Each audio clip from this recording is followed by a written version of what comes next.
Hello and welcome to our ESPN video series for basketball camera coverage. In this video, we'll be going over cameras 3 and 4, also known as the under the basket handhelds.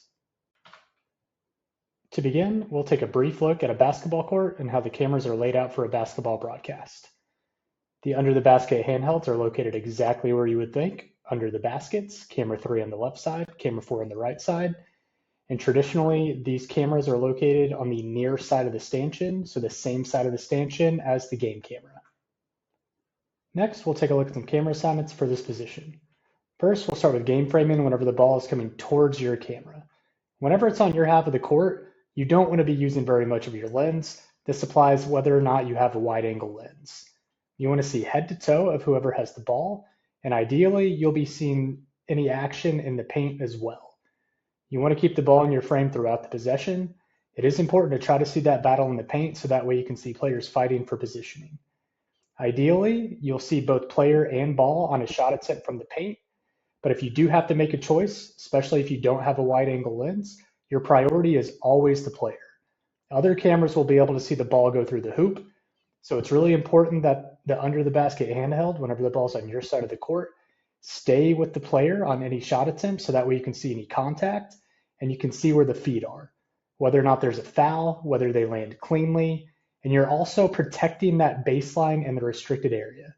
I cannot stress enough how important feet are whenever you're the under the basket handheld and the ball's on your half of the court. Here's a couple screen grabs of a wide angle lens under the basket handheld whenever the ball's on their side of the court. So you can see in the example on the left, the ball is outside of the paint. Number 10 for LSU has the ball. They're not using very much lens. So you do see that the paint is pretty open. There is one player in white that is there protecting the paint. And then the example on the right, there's the shot attempt. They're not using any lens at all. You see head to toe of the shooter, number 10 in purple, as well as you see the ball in the basket in your frame as well. They're protecting the paint. You're seeing feet. And if necessary on the rebound, they're in a position that they can protect the baseline as well. Now we'll take a look at game framing whenever the ball is going away from you. You never want to be tighter than head to toe of whoever has the ball plus the nearest defender. It's okay to be a little wider than that as well to include head to toe of whoever has the ball as well as the hoop in frame. It's also important to note that when the shot clock or the game clock is under 10 seconds, you need to be wide enough to see head to toe of whoever has the ball and the entire basket as well as the clock on top of the backboard. You'll be the primary look on any late in the shot clock or late in the game clock field goal attempts to make sure that they got the shot off in time. Here's a couple screen grabs of an under the basket handheld when the ball is going away from you. So this is from the same play. You can tell the screen grab on the right. The ball is straight up outside the 3-point line. They're not too tight. You're seeing head to toe of whoever has the ball, and you're seeing the entire hoop in your frame as well. And then the screen grab on the right, pretty much the same framing. They just pan to the left a little bit. You're almost seeing that entire left half of the court.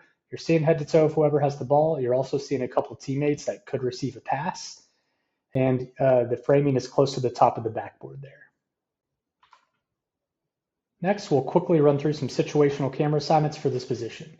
Typically, under the basket handhelds, we'll always go with the hero after a made basket. That's almost always whoever made the basket. Can also sometimes go to bench celebration if the move is natural and it's something that your director wants. On fouls, these cameras will typically always stay with the player that got fouled. And on subs, you'll almost always help bring players back to the bench on your half of the court that were just subbed out of the game. You should confirm in your camera meeting that this is something that your director wants and to make sure that y'all are on the same page. Here's a couple extra tips for operating under the basket handhelds. Give yourself a little extra space when necessary. You should always be shooting to your comfort level. And here's a couple screen grabs of good framing in a late game clock, late play clock situation to make sure that you're including head to toe of whoever has the ball, as well as the clock on top of the backboard to make sure that the shooter got the shot off in time. For free throws, these are a couple of good examples whenever the free throw shooter is shooting towards your camera. Oftentimes, you'll be used to help ID the shooter, so a good waist-up framing is always good.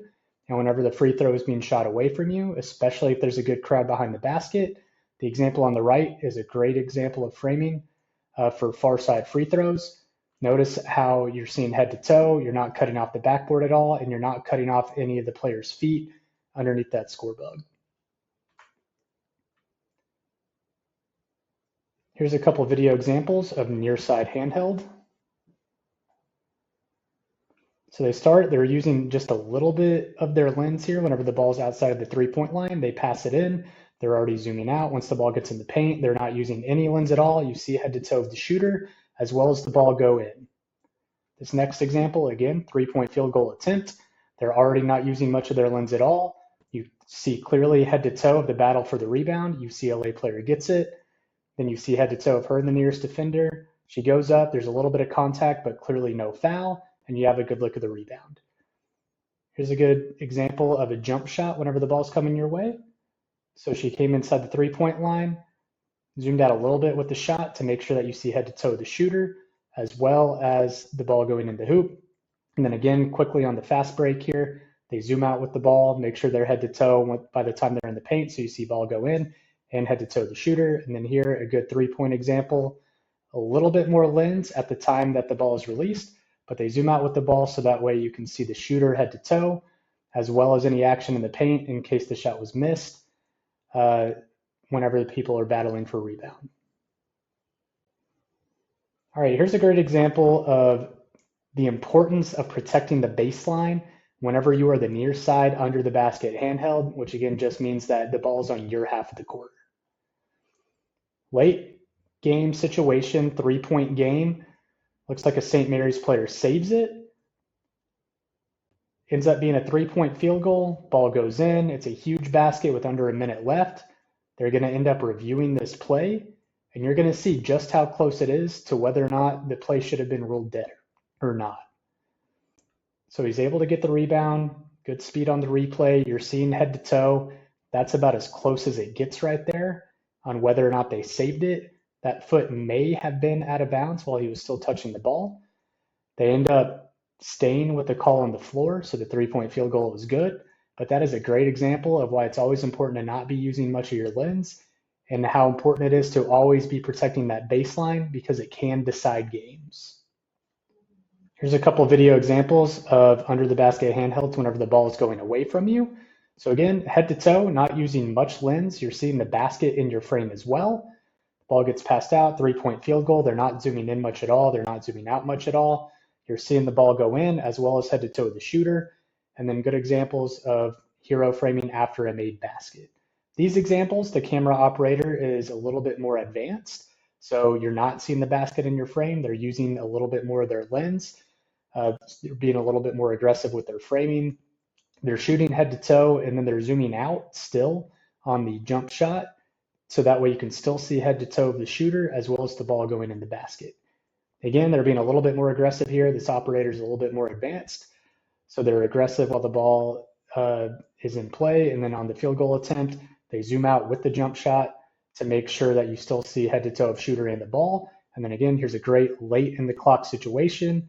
They're wide with under 10 seconds left. So that way you see that clock during the entire possession. And then you can see clear as day that they did get the shot off in time. And it's a really good example of far side handheld in late clock situations. That concludes this video. Thanks for watching.